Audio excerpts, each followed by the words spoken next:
Odin.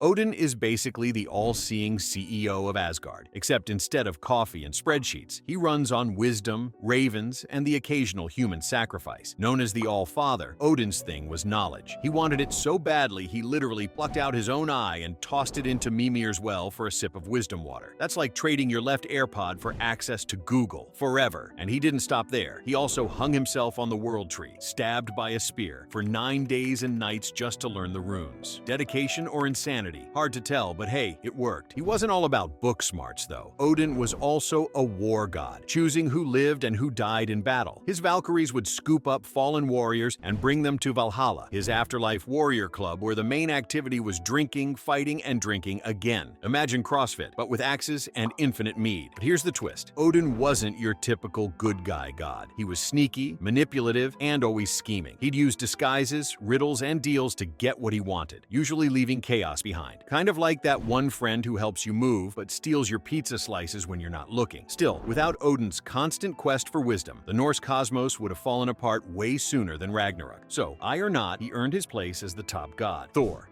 Thor is the opposite of his dad Odin. Where Odin schemes, Thor smashes. He's the muscle of Asgard, god of thunder, storms, and throwing temper tantrums with his hammer, Mjolnir. If Odin is the chess player, Thor is the guy flipping the board and hitting you with it. And honestly, people loved him for it. Farmers, warriors, and regular folks all prayed to Thor, because unlike the distant and sneaky Odin, Thor felt like the god who'd actually show up. He protected humans from giants, fought off chaos monsters, and made sure storms didn't totally ruin crops. His hammer wasn't just for smashing skulls, it was also a sacred tool used to bless weddings and oaths. Picture the local priest holding up a hammer instead of a Bible. Viking chic. Thor's adventures are basically action comedy gold. He once dressed up as a bride to trick a giant into returning his stolen hammer, complete with veil and everything. Subtle? Number effective? Yes. And of course, his ultimate destiny is at Ragnarok, where he'll face Jormungandr, the world serpent. Spoiler: Thor kills the serpent, but takes 9 steps before collapsing from poison. Even in death, he gets the last punchline. Thor's legend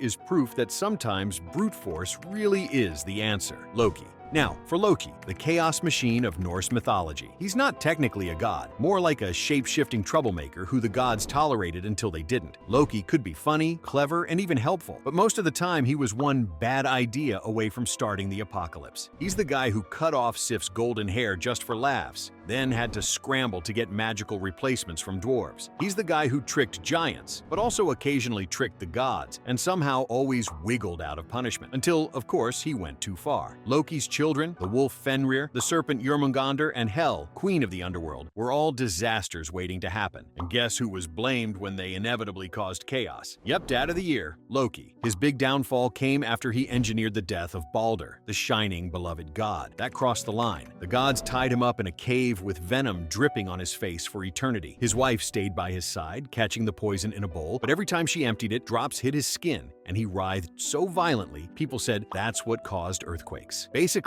Loki went from being the class clown of Asgard to its eternal prisoner. Chaos always catches up with you, especially if you're the guy who caused the end of the world. Freya. Freya is the goddess who somehow managed to balance being a warrior, a lover, and a fashion icon all at once. She's the goddess of love, beauty, fertility, but also war and death, basically the full package. Unlike most gods who had one job, Freya was multitasking before it was cool. She even got half the dead from battle, with Odin taking the other half. So while Odin filled Valhalla with bros chugging mead, Freya's hall, Folkvangr, was home to warriors who probably appreciated a little more style in their afterlife. She's famous for her necklace, Brisingamen, which was so stunning it became legendary. Let's just say she didn't exactly pay for it with gold. The story involves 4 dwarves and some questionable negotiations. She also rode a chariot pulled by cats, which sounds cute until you remember these were probably the size of lions. Imagine rolling up to a battle in your murder kitty chariot. No wonder people respected her. And Freya wasn't just about glam. She was a master of satyr, a type of magic involving prophecy and shaping fate. She even taught Odin himself, which is kind of like teaching your boss how to do his own job. Freya shows that Norse mythology wasn't all about guys swinging hammers. Sometimes the most powerful figure was the one pulling strings behind the scenes.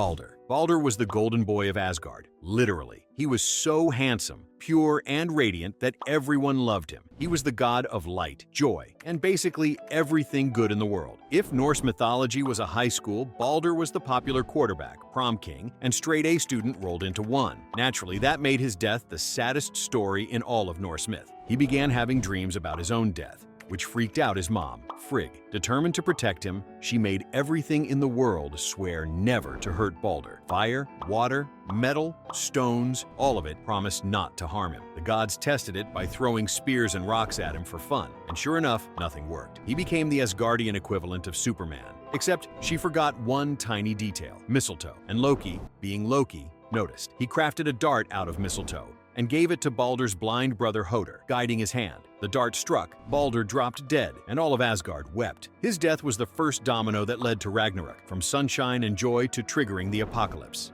That's Balder's resume. Moral of the story: if someone is literally too perfect, fate is going to balance the scales. Heimdall. Heimdall is the ever-watchful guard of the gods, the guy who never sleeps and sees everything. He's posted at Bifrost, the Rainbow Bridge, making sure no frost giant sneaks into Asgard uninvited. Think of him as the divine night shift security guard, but with way better eyesight and hearing. Supposedly, he could hear grass growing and see for hundreds of miles. Creepy, but effective. Heimdall's destined role? Blow the Gjallarhorn to signal Ragnarok. Once that horn sounds, everyone knows it's game over. Until then, he just stands guard, waiting, which makes him sound a little boring until you realize he's the one who will personally fight Loki in the end-of-the-world showdown. It's like years of quiet night shifts building up to one massive UFC fight with the universe on the line. And Heimdall wasn't just a gatekeeper. He's also tied to humanity's origins in some stories, fathering the classes of mankind. The guy pulled double duty as both bouncer of the gods and dad of society. Not bad for someone whose main claim to fame is blowing a horn. Heimdall may not be flashy, but when the cosmos ends, he's the one you'll want standing watch. Frigg. Frigg was the queen of Asgard, Odin's wife, and the goddess you did not want to underestimate. She was associated with marriage, motherhood, and foresight, which sounds wholesome, but she also had some serious influence. If Odin was the All-Father, Frigg was the All-Mother, and she kept her own secrets. In fact, she knew a lot more than she ever said, which in Norse mythology is basically god-tier power. Her biggest moment came during the tragedy of her son Balder. She went out and made everything in existence swear not to hurt him. Fire, stones, animals, weapons, even diseases. But she overlooked mistletoe, probably thinking, what could this tiny plant do? Big mistake. Loki exploited that loophole, and Balder died. Frigg's grief was so immense that the gods tried everything to bring Balder back, but fate said no. Despite this, Frigg's role shows that women in Norse myth weren't just background characters. She shaped destiny, guided Odin, and sometimes challenged him. When you think of Odin, picture him with one eye. When you think of Frigg, picture her with both eyes open, quietly steering the future while the men around her swing weapons and start doom clocks. Tyr. Tyr doesn't always get the spotlight, but he's one of the most hardcore gods in the Norse pantheon. He's the god of war, justice, and oaths, basically the one you prayed to if you wanted a fair fight. But Tyr's defining story isn't about starting battles, it's about sacrifice. The gods needed to bind Fenrir, the giant wolf son of Loki, who was growing so big and dangerous that he scared even the bravest warriors. They tricked Fenrir into being bound with magical chains, but the wolf didn't trust them. He said he'd only agree if one of the gods placed a hand in his mouth as a sign of good faith. Cue awkward silence. Guess who volunteered? Tyr. When Fenrir realized it was a trap, he bit Tyr's hand clean off. And Tyr didn't even flinch. He just accepted it, because someone had to step up. From then on, Tyr was the one-handed god, but also the one everyone respected for putting his money, or hand, where his mouth was. Literally, Tyr proves that sometimes the bravest warrior isn't the one who swings the biggest sword, but the one willing to make the hardest sacrifice. Hel. Now let's meet Hel, Loki's daughter and queen of the Underworld. She ruled over the realm also called Hel, where those who didn't die gloriously in battle ended up. So if you died of sickness, old age, or just slipped on a rock, congratulations, you were heading to Hel's place. Unlike fiery Christian Hel, Hel's domain was more like a cold, shadowy waiting room. Half of her body was described as beautiful, the other half as rotting and corpse-like, a literal reminder that life and death are always side by side. She wasn't evil, just in charge of the less glamorous afterlife gig. Hel's importance skyrockets during Ragnarok, when she unleashes her legions of the dead to join her father Loki and his monstrous siblings. She may not swing hammers or swords, but she commands an army of corpses. which is probably more terrifying than any single hero. Hel's story shows that Norse mythology didn't divide neatly into good and bad. Sometimes the ruler of the underworld was just doing her job, and that's the Norse pantheon in a nutshell. Gods of wisdom, thunder, chaos, love, sacrifice, and death, all bound together by fate. If you enjoyed this, stick around for the next one. And hey, subscribing wouldn't hurt.